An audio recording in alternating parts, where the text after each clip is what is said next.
I will never forget the night the owl won't stop crying. That sound is a bad omen, and it all began when the prince came out from the forest. In our village in Anambra State, when an owl cries like that, someone will die.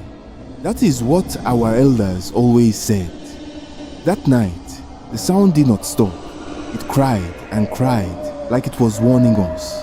The prince walked out of the forest just before midnight. His name was Obinna. He was the only son of our old king. He was not loved. He was feared. Even as a child, he was cruel. He would beat other boys for fun. He once broke a farmer's goat leg because the goat crossed his path. The forest he came out from was not a normal place. It was the evil forest. That is where we throw things we don't want. That is where we bury people who die strange deaths.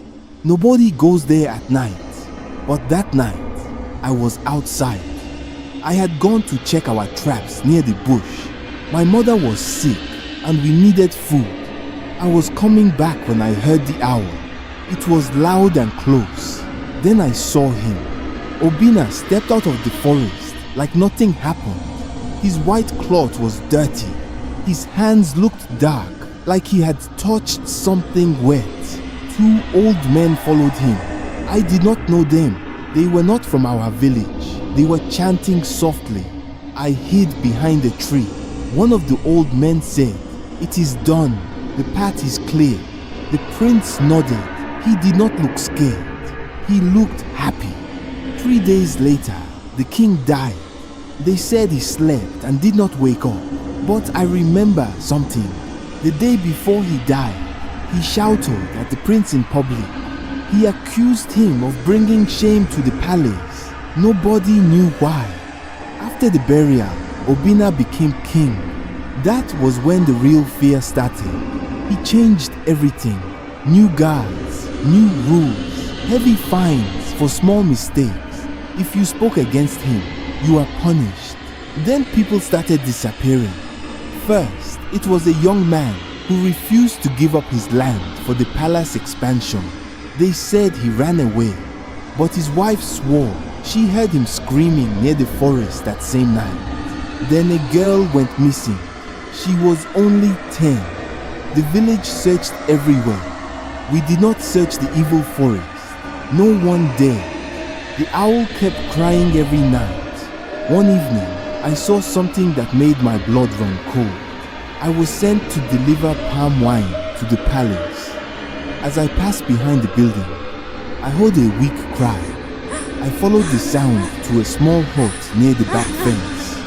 I looked through a crack in the wall. Inside, I saw the missing girl. She was tied. Her mouth was covered. She looked weak. Before I could move, I heard footsteps. The prince entered the hut with the same 2 old men I saw that night. They carried a small clay pot and a knife. One of the men said, "Fear keeps the throne strong." The prince replied, "Then let them fear me." I could not breathe. I wanted to run, but my legs would not move. The prince held the knife. At that moment, the owl cried again, loud, very loud. The prince stopped. He looked around slowly. His eyes moved toward the wall where I was standing. For a second, I thought he could see through it. I ran home and told my father. He shut the door and told me to keep quiet if I wanted to live. The next morning, the girl's body was found near the edge of the forest. The village elders said it was the work of spirit. Nobody mentioned the palace. 2 nights later, palace guards came to our house. They said the king wanted to see my father. My father never came back. People said he was sent to work in a far farm owned by the palace, but no one had ever seen that farm. I left the village that week. I did not say goodbye to anyone. Years later, I heard the prince lost his mind. They say he walks at night talking to himself. They say he hears an owl crying even when there is none. But sometimes, when it is very quiet where I live now, I still hear that sound, an owl crying. And I remember the night the prince came out from the forest with blood on his hands.